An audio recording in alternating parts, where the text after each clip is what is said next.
회전문 신앙을 극복하라. 얼마 전에 종영한 드라마 이상한 변호사 우영우라는 드라마가 있었습니다. 자폐증인데 자폐 뭐라고 부르죠? 무슨 스펙트럼 증후군이라고 하나요? 여하튼 자폐증을 앓고 있는 우리가 흔히 말하는 그런 사람이 변호사로서 활동하는 내용인데 회전문이 있잖아요. 근데 그 회전문을 통과하지를 못하는 거예요. 계속 그 회전문 들어가면 빙빙 도는 그런 모습이 드라마에 이렇게 방영이 됐는데, 사실 꼭 그런 사람만 아니어도 연세 드신 분이라든가 혹은 회전문을 처음 경험한 사람들, 또 어린아이들 보면 회전문을 제대로 통과하지 못하고 다시 원위치로 돌아오는 경우를 종종 보게 됩니다. 많은 신앙인들이 이런 회전문식 신앙생활을 하고 있지 않나 다시 한번 생각하게 됩니다. 들어간 그 길을 끝까지 걸어가야 되는데 다시 돌아서 나오는 그런 모습이 우리의 모습이 아닌가 생각합니다. 오늘 말씀 속에서는 정말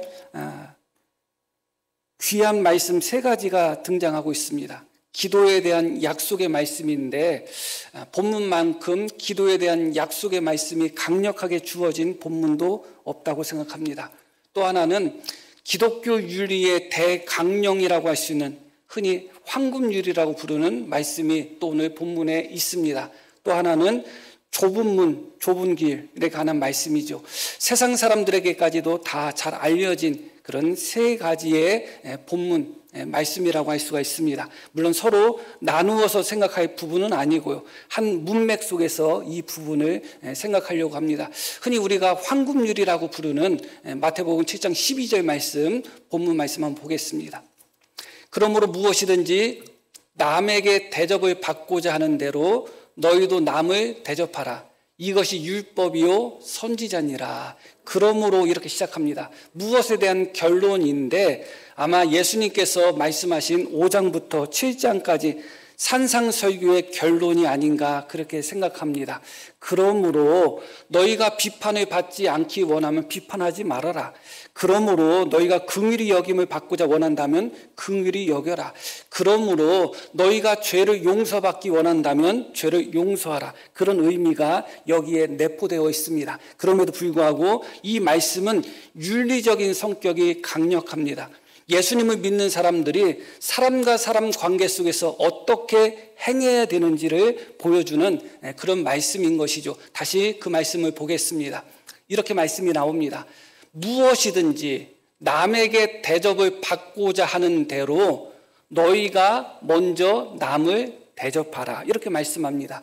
이 예수님의 말씀, 이 황금률과 비슷한 그런 세상적인 가르침들은 이미 오래전부터 있어 왔습니다. 그러나 대부분의 가르침들은 다 부정적인 성격으로 주어집니다. 내가 원치 않는 것, 내가 싫어하는 것, 그런 것은 다른 사람에게도 요구하지 말라. 그렇게 부정적인 형태로 주어졌죠. 그러나 이 말씀은 부정적인 형태로 주어지지 않았습니다. 부정적으로 형태로 주어진 것은 남에게 아무것도 안 하면 돼요. 무슨 말씀인지 아시죠? 내가 원하지 않는 것, 내가 싫어하는 것, 다른 사람이 나에게 그것을 훔쳐가는 것 좋아하는 사람이 없잖아요. 그럼 내가 다른 사람한테 그것을 훔쳐가지 않으면 되고, 다른 사람이 나에게 상처 주는 거 좋아하는 사람이 없잖아요. 다른 사람에게 상처 주지 않으면 되는 것입니다. 내가 귀찮은 일이 있다. 그럼 내가 귀찮은 일을 다른 사람에게 시키지 않고 내가 하면 되는 것이죠. 그렇게 부정적으로 내가 싫어하는 것, 내가 원하지 않는 것은 다른 사람에게도 요구하지 말라는 것은 얼마든지 우리 사람들이 예수님을 믿지 않는 사람이라 할지라도 그냥 지켜나갈 수 있는 부분입니다. 그러나 예수님의 가르침은 그것과 비교할 수 없는 가르침이에요.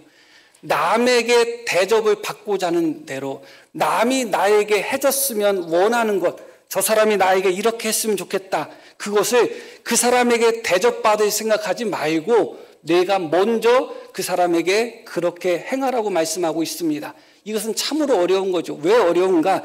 인간의 본성을 대적하는 가르침이기 때문에 그래요. 인간의 본성을 거스르는 가르침이기 때문에 그래요. 예수님의 말씀은 사람의 생각과 사람의 본성을 거스르고 대적하는 그런 말씀들이 너무 많아요.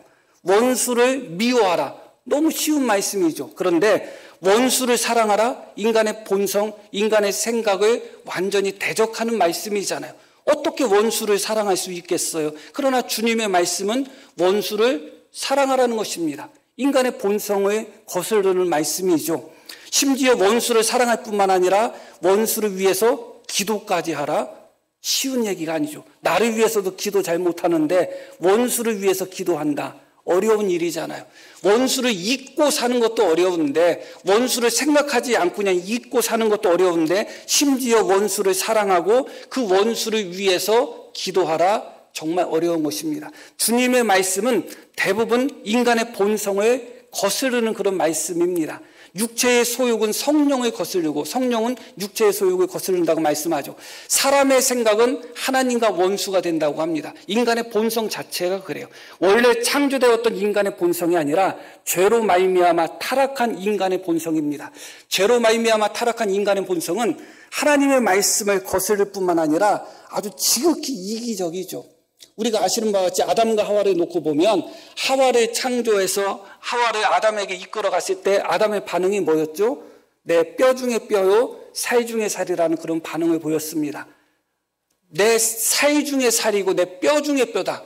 그것만큼 큰 사랑의 고백도 없을 것입니다. 그런데 하와로 말미암아 아담이 선악과를 따먹고 이제 하나님 앞에 서게 됐습니다. 왜 따먹었느냐? 하나님이 아담에게 먼저 물어봤을 때 아담이 어떻게 하죠?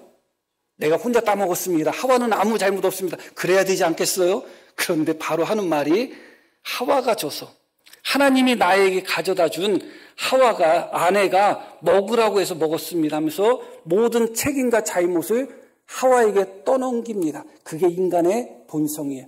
처음 창조되었을 때의 인간의 본성이 아니라 죄로 말미암아 오염되고 죄로 말미암아 타락한 인간의 본성이죠. 어떤 사람도 이 본성에서 자유로울 수 없습니다. 이기주의, 이기심은 인간의 뿌리 깊은 본성입니다. 그래서 아무리 결혼 전에 사랑했던 사람들도 결혼하고 나면 대부분 10중 8구는 싸워요. 왜 싸울까요?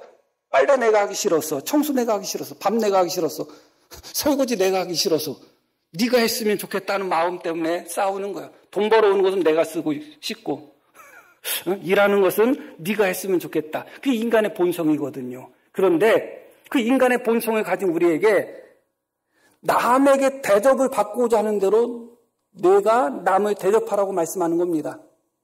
배우자가 빨래했으면 좋겠다는 마음이 들면 네가 하라는 겁니다. 쉽지 않죠. 저 사람 왜 밥도 안 하고 가만히 있어? 네가 해먹으라는 겁니다. 표현이 이상하지만 이게 주님의 말씀이에요, 사실은. 그러나 대부분 사람들은 이 본성 속에서 이 하나님의 말씀이 거슬러지니까 하나님의 말씀을 순종하기가 참 어렵죠. 동업도 웬만하면 하지 말라는 것이 인간의 기본적인 이 본성 때문에 그래요. 동업하는 상대가 더 열심히 하기를 원하는 거죠. 그리고 똑같이 했는데 내가 더 실적이 높다? 그러면 똑같이 나눠 갖기 싫은 거예요. 그게 인간의 마음이죠. 친한 친구들도 자취를 같이 하면 그 사이가 멀어지는 친구들도 많다고 합니다. 서로가 미루는 거예요.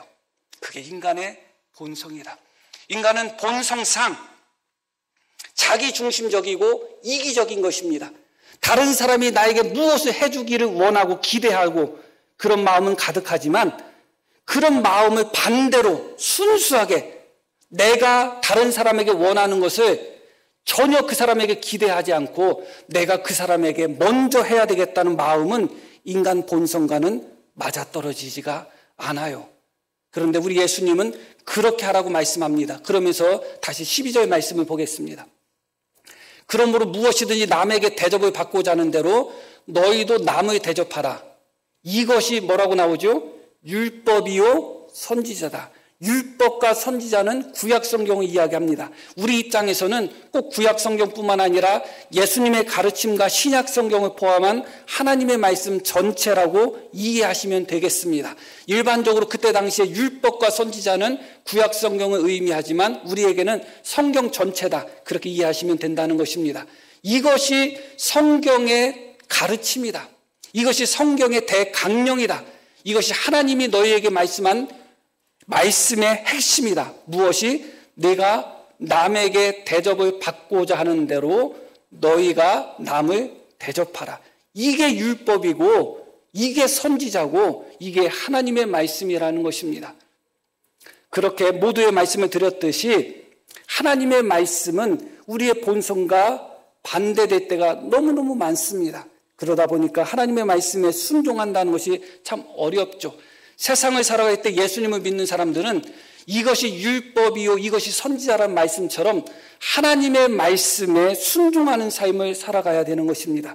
내 뜻대로 살고 싶고 내 본성대로 살고 싶고 내 이기심대로 살고 싶지만 내 이기심을 쫓아가지 않고 내 본성을 쫓아가지 않고 내 욕심을 쫓아가지 않고 하나님의 말씀을 따라가는 것, 하나님의 말씀에 순종하는 것, 그것이 나에게 손해가 된다 할지라도 때로는 그것이 나에게 너무 피곤하고 힘들고 그렇게 나한테 어려움이 찾아온다 할지라도 우리는 내 본성이 아니라 하나님의 말씀을 쫓아가는 삶을 사는 것이죠. 그것이 바로 이것이 율법이요 선지자라고 말씀하고 있습니다. 바로 그렇게 예수님을 믿는 사람들이 하나님의 말씀을 따라 살아가는 것, 이 땅을 살아갈 때 내 본성을 따라가지 않고 내 죄의 욕망을 따라가지 않고 오직 하나님의 말씀에 순종하며 살아가는 삶, 그런 삶이 어떤 삶인가? 그것이 바로 13절 14절에 나와 있는 좁은 문으로 걸어가는 삶인 것입니다. 자, 13절 말씀 보겠습니다. 좁은 문으로 들어가라. 멸망으로 인도하는 문은 크고 그 길이 넓어 그리로 들어가는 자가 많고 생명으로 인도하는 문은 좁고 길이 협착하여 찾는 자가 적음이라. 두 개의 문이 나옵니다. 하나는 멸망으로 인도하는 문이고 하나는 생명으로 인도하는 문이다. 그런데 멸망으로 인도하는 문이 오히려 크다. 클 뿐만 아니라 찾는 사람들이 많다고 이야기합니다. 그런데 반대로 생명으로 인도하는 문은 좁다고 합니다. 좁을 뿐만 아니라 찾는 사람들이 적다고 이야기합니다. 말씀을 드렸듯이 좁은 문으로 들어간다는 것은 무엇을 의미하는가? 이 땅을 살아갈 때 하나님의 말씀에 순종하며 살아가는 삶이 좁은 문으로 들어가는 삶인 것입니다. 그러나 이 땅을 살아갈 때 예수님을 믿는다고 하면서 말씀이 기준이 되지 않고 하나님의 말씀에 순종하지 않고 내가 살고 싶은 대로 살고 내 욕심대로 살고 때로는 사기치고 때로는 뒤통수 치고 때로는 남을 속여서 그렇게 부를 누리고 그렇게 내가 살고 싶은 대로 살아가는 것. 예수님을 믿는다는 이름은 가졌지만 그러나 실제 삶 속에서는 말씀이 기준이 되지 않고 내 자신이 기준이 되면서 하나님의 영광이 기준이 되지 않고 나의 영광이 기준이 돼서 그렇게 철저하게 나를 위해서 나 중심으로 살아가는 삶이 넓은 길의 삶인 것입니다. 좁은 길의 삶은 그 정반대인 것이죠. 나를 내려놓고 나를 부인하고 오직 주님의 영광을 위하여 주님의 십자가를 바라보며 어떤 어려움 속에서도 내 본능을 따라가지 않고 오직 말씀에 순종하며 살아가는 것, 그게 좁은 문입니다. 세상을 살아갈 때 좁은 문으로 들어간다는 것, 말씀에 순종하며 살아간다는 것은 정말 어려운 일인 것입니다. 말씀을 드렸듯이 인간의 본성이 말씀에 순종하는 데 있어서 적합하지가 않아요. 우리는 쉽게 말씀드리면 고기 좋아하는 사람에게 너 고기 먹지 말고 풀 먹어. 그것과 똑같아요. 인간의 본성은 죄에 익숙하고 이기적인 본성이기 때문에 하나님의 말씀을 순종한다는 것이 어렵거든요. 그것만 해도 충분히 어려운데 세상은 더 그래요. 죄로 말미암아 사람만 오염되고 죄로 말미암아 사람만 타락한 것이 아니라 죄로 말미암아 세상도 타락해버렸잖아. 타락한 세상은 죄에 익숙한 세상이에요. 죄를 범하는 사람들이 더 살기 편리한 세상이에요. 솔직히 말씀드려서 양심의 가책이 없고 예수님을 믿지만 않고 그런다면 세상을 살아갈 때 좀 편리한 길이 좀 있을 것 같아요. 적당히 거짓말하고 적당히 속이고 적당히 못된 짓 하면 세상 살기는 괜찮을 것 같아요. 세상은 구조적으로 정직한 자가 살기는 어려운 곳이에요. 구조적으로 하나님의 말씀을 순종하며 살아가기에는 세상이 적합하지가 않아요. 그래서 히브리서에 보면 이런 사람들은 세상이 감당하지 못했다는 믿음의 사람들이 나오거든요. 세상이 감당하지 못했다는 것은 세상과 어울리지 않는다는 거예요. 세상과 어울리지 않았기 때문에 믿음의 사람들은 어떻게 살았어요? 정착하지 못하고 여기저기 떠돌아다니며 때로는 굴 속에서도 살고 때로는 유리하면서도 사는 거예요. 왜냐하면 세상과 예수님을 믿는 사람들은 잘 어울려지지 않습니다. 죄로서 만들어진 세상의 체계와 그런 세상 체계 속에서 오직 하나님의 말씀과 오직 의와 진리 속에서 살아가는 그리스도인들은 어울려질 수가 없습니다. 그런 의미에서 인간의 본성도 그렇고 세상 자체도 살아감에 있어서 말씀대로 순종하며 사는 것 자체가 좁은 문이고 좁은 길입니다. 너무너무 힘듭니다.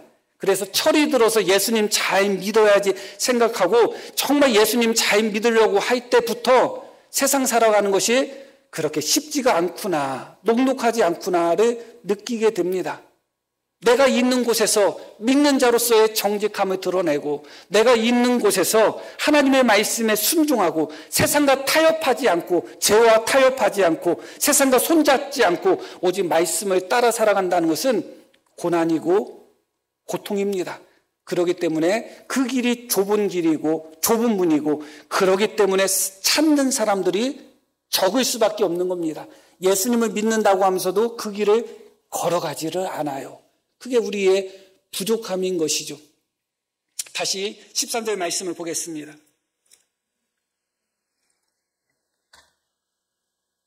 좁은 문으로 들어가라. 멸망으로 인도하는 문은 크고 그 길이 넓어 그리로 들어가는 자가 많고 생명으로 인도하는 문은 좁고 길이 협착하여 찾는 자가 적음이라. 이렇게 말씀이 나옵니다. 여기서 우리가 또 한 가지를 더 기억할 것이 있습니다. 그것은 무엇이냐면 좁은 문과 좁은 길입니다. 물론 이 본문을 어떻게 읽느냐에 따라서 정반대로 읽을 수도 있지만 다시 말씀드리면 문과 길의 그 관계를 이야기할 때 문이 먼저냐 길이 먼저냐 그렇게 우리가 논쟁할 수가 있습니다. 저는 문이 먼저라고 생각을 합니다. 좁은 문으로 들어가라. 그런데 좁은 문을 열고 들어가면 무엇이 연결되어 있느냐면 생명으로 인도하는 문은 좁고 그 좁은 문에 들어갔더니 어떻다는 거예요? 길이 협착하여 찾는 자가 적다고 말씀이 나오죠. 세상적인 기준으로 세상적인 생각으로 우리가 이 말씀을 해석을 하다 보니까 세상은 좁은 문으로 들어가면 좁은 문으로 들어가서 나가는 순간 그 길은 넓어져요? 아니면 좁아져요? 세상은 말도 못하게 넓어집니다. 좁은 문일수록 통과하면 넓어지는 거예요. 요즘은 의대의 열풍이 부이죠. 우리 큰애가 이번에 졸업을 했잖아요. 고등학교 졸업을 했잖아요. 그런데 그 학교에 의대 합격생 해가지고 세 군데인가요? 의대 합격생이 있더라고요. 그래서 야, 3명이나 그래도 의대 갔어? 참 공부 잘했네. 학교가 그래도 알고 봤더니 1명이래. 1명이 다 붙어놨대 여기저기. 그런데 그래도 마지막에 선택하는 거죠. 그만큼 의대가 대단한 거예요. 그만큼 의대가 대단한 거예요. 대단하죠. 그런데 그럼 그 문이 좁아요, 넓어요? 아주 좁죠. 그런데 좁은 문에 들어가는 순간 인생의 길은 말도 못하게 넓어지는 거예요. 그러니까 사람들이 죽어라고 좁은 문으로 들어가는 거죠. 그러나 주님의 가르침은 좁은 문으로 들어가면 그때부터 너희 앞에 넓은 길이 열릴 거라는 것이 아닙니다. 좁은 문으로 들어가서 봤더니 그때부터 우리 앞에 있는 길은 더 좁은 길, 협착한 길, 꼬불꼬불한 길이 앞에 나올 거라는 겁니다. 여기서부터 당황스러운 거죠. 예수님을 믿고 주님 위해서 참고 고난당하면 주님이 갚아주실 거라고 했는데 그래서 그 좁은 문에 들어가서 봤더니 몇 발짝 걷다 보니까 이게 넓은 길이 아니라 더 좁네. 그러다 보니까 많은 사람들이 들어갔다가 이렇게 회전문을 통해서 다시 나와버리는 거예요. 내가 생각했던 그 길이 아니거든요. 나는 예수님을 위해서 무엇을 하면 그때부터 넓은 것이 나에게 주어질 걸로 생각했는데 그렇지 않은 거예요. 신앙이라는 것은 무엇이냐? 좁은 문을 한 번 들어가는 것으로 끝나는 게 신앙이 아니에요. 문은 한 번 열고 들어가고 한 번 열고 나오면 그만이에요. 그러나 길은 평생 걸어가는 것입니다.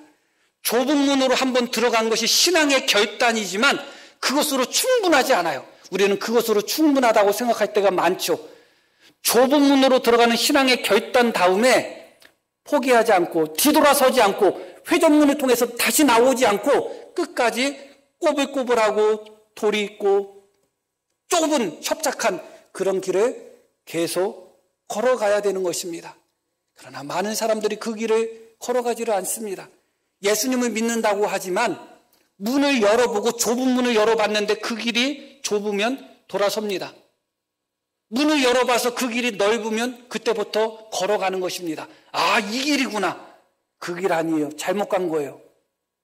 넓어서 좋다고 생각해서 하나님이 복 주셨다고 뛰어가지 마시기를 바랍니다. 그 길에서 돌아서야 되는 겁니다. 많은 사람들이 돌아서야 되는 길에서는 돌아서지 않고 끝까지 포기하지 않고 나아가야 되는 그 길 속에서는 중간중간에 돌아서서 회전문을 통해서 다시 나오는 어리석음을 범하고 있는 것입니다. 예수님을 믿는 이 삶 속에서 좁은 문을 열고 들어갔더니 우리의 길이 더 좁아졌다. 예수님 잘 믿고 있는 거예요. 잘 가고 계시는 거예요. 잘못 가고 있는 거 아닙니다. 돌아서지 마시고 다시 돌아오지 마시기를 바랍니다. 그런데 문제는 이렇게 예수님을 믿는다는 것, 말씀에 순종한다는 것, 율법과 선지자라고 하고 있는 하나님의 말씀에 순종한다는 것은 그렇게 인간의 본성을 거스르는 겁니다. 내 기본적인 본능을 거슬러버리고 인간의 생각을 거슬릴 뿐만 아니라 세상에서 살아간다는 것 자체가 하나님의 말씀을 순종하는 자에게 있어서는 너무 좁고 너무 협착하고 너무 고통스러운 길인 거예요. 쉽지가 않은 길이죠. 누구나 포기하고 싶고 누구나 주저앉고 싶고 누구나 뒤돌아서고 싶은 길이 이 좁은 길이고 예수님을 믿는 순종의 길인 것입니다. 십자가의 길을 생각해 보시기를 바랍니다. 우리 성도님들 같으면 자기 십자가를 지고 나를 쫓으라는 주님 말씀처럼 주님이 걸어가셨던 골고다 십자가의 길을 따라서 걸어갈 수 있을까요? 사실은 그게 신앙이죠. 그게 좁은 문, 좁은 길의 신앙인 것입니다. 우리 힘으로다는 감당하지 못해요. 내 본능, 내 욕심, 내 욕망도 감당하지 못하는데 그렇게 예수님을 믿는 사람을 대하여 환영스럽지 못한 세상, 예수님을 정직하게 믿기에는 너무 고통스럽고 어려운 이 세상 속에서 주님의 말씀대로 살아간다는 것은 내 힘과 내 능력으로 되지 않습니다. 의지로 되지 않습니다. 바로 그런 우리에게 주님께서 선물로 주신 것이 바로 기도라는 것을 기억하셔야 돼요.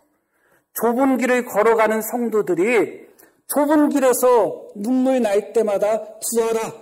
그리하면 너에게 주실 것이요. 찾으라. 찾을 것이요. 두드리면 열릴 것이라는 기도의 응답이 그래서 주어진 것입니다.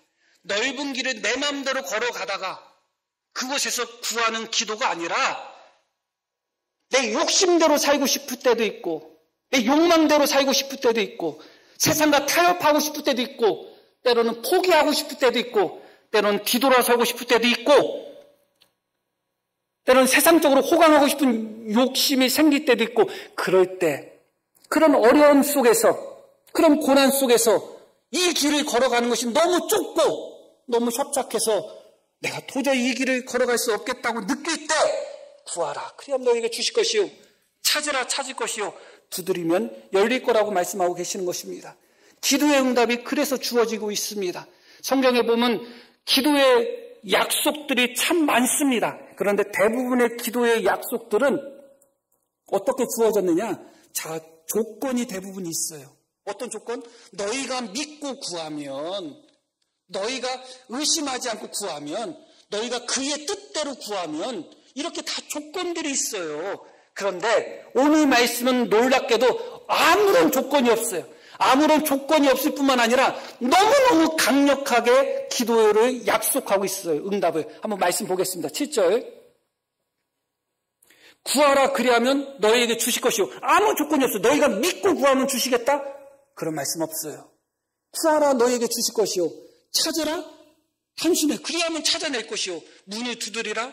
그리하면 너희에게 열릴 것이다. 이어진 말씀 속에서 구하는 이마다 받을 것이요. 다른 조건이 없습니다. 찾는 이가 찾아낼 것이요. 두드리는 이에게 열릴 것이니라. 너희 중에 누가 아들이 떡을 달라 하는데 돌을 주며 생선을 달라 하는데 뱀을 줄 사람이 있겠느냐. 너희가 악한 자라도 좋은 것으로 자식에게 줄 줄 알거든 하물며 하늘에 계신 너희 아버지께서 구하는 자에게 좋은 것으로 주시지 않겠느냐. 이렇게 조건 없는 기도의 약속은 성경에 거의 존재하지 않아요. 그런데 왜 조건 없는 기도의 약속이 주어졌는가? 아무런 제한도 없는 기도의 약속이 주어졌는가? 그것은 좁은 길을 걸어가는 성도의 삶 자체가 조건이기 때문에 그래요. 너희가 나를 위하여 기꺼이 좁은 길을 걸어가고 나를 위하여 기꺼이 고난의 그 길을 걸어갈 때 구하라. 그럼 주겠다는 겁니다. 그렇게 나를 위하여 좁은 길을 걸어가고 나를 위하여 십자가의 길을 걸어가고 나를 위하여 고난의 길을 걸어가는 너희를 위해서 너희가 무엇이든지 구하면 주겠다고 말씀하고 계신 것이죠. 말씀을 순종함으로 말미암아 손에 와서 먹을 것이 없다. 양식을 구하면 주시겠다는 겁니다. 원수가 눈앞에서 나를 조롱한다. 그를 용서할 힘이 없다. 주님, 내가 저를 용서하지 못합니다. 사랑하지 못합니다. 구하라. 그러면 사랑하게 해주시겠다는 겁니다. 그게 기도의 약속인 것입니다. 그런데 많은 사람들이 이 기도의 약속을 너무 이기적으로 사용하고 있습니다. 예수님을 믿는 많은 사람들이 이미 넓은 길로 걸어가고 있습니다. 예수님을 믿는다는 이름은 가졌지만 좁은 길을 걸어가지 않아요. 좁은 문으로 들어가지 않습니다. 좁은 문으로 들어갔다가 길이 좁으면 바로 돌아서 나와버립니다. 그렇게 예수님을 믿는 사람들조차도 넓은 문, 넓은 길로 걸어가고 있습니다. 그러면서 하나님 앞에 그 길이 더 넓게 해달라고 기도하는 겁니다. 이미 넓은 길로 걸어가고 있으면서 얼마나 더 넓은 길을 원하고 계시는 것입니까? 이미 우리가 선택한 길이 넓은 길 아닙니까? 좁은 길을 선택해서 걸어간다면 다른 이야기겠죠. 그러나 많은 성도들이 이미 넓은 길을 선택해서 걸어가면서 하나님 앞에 더 넓은 길을 구하니 그 기도가 하나님 앞에 응답이 될 수 있겠어요? 성경은 우리에게 오직 좁은 길로 걸어가라고 말씀하는 것입니다. 좁은 길로 걸어가다가 넘어지면 구하라는 것입니다. 좁은 길로 걸어가다가 고난과 핍박이 있으면 구하라는 것입니다. 좁은 길로 걸어가다가 포기하고 싶고 돌아가고 싶으면 구하라는 것입니다. 좁은 길로 걸어가다가 말씀에 도저히 순종할 수 없을 때 구하라는 것입니다. 구하라. 그래야만 너에게 주실 것이요. 찾으면 찾을 것이요. 두드리면 열릴 것이라. 이 주님의 약속이 좁은 길을 걸어가는 우리 모두에게 살아계신 하나님의 약속이 되기를 소망합니다. 그래서 포기하지 마시고 뒤돌아서지 마시고 회전문 통해서 다시 돌아 나오지 말고 그때마다 기도하시기를 바랍니다. 제가 기도해 보니까 걱정 염려가 없어지더라고요. 그런데 한 대시간 안 가. 그래서 제가 깨달은 것이 뭐냐? 왜 주님이 쉬지 말고 기도하라고 말씀하셨는지를 깨달았어요. 대시간 후에 다시 마음의 염려와 고통이 찾아오면 어떻게 하면 돼요? 또 기도하셔요. 그러면 되는 겁니다. 그래서 기도로서 승리하며 이 좁은 문을 끝까지 걸어가서 좁은 문 맨 끝에 있는 하나님 나라를 들어가는 그 문 앞에서 그 문을 통과해서 그곳에서 다 만날 수 있는 은혜와 영광이 있기를 소망합니다. 자, 우리 들으신 말씀 기억하며 함께 기도하시겠습니다.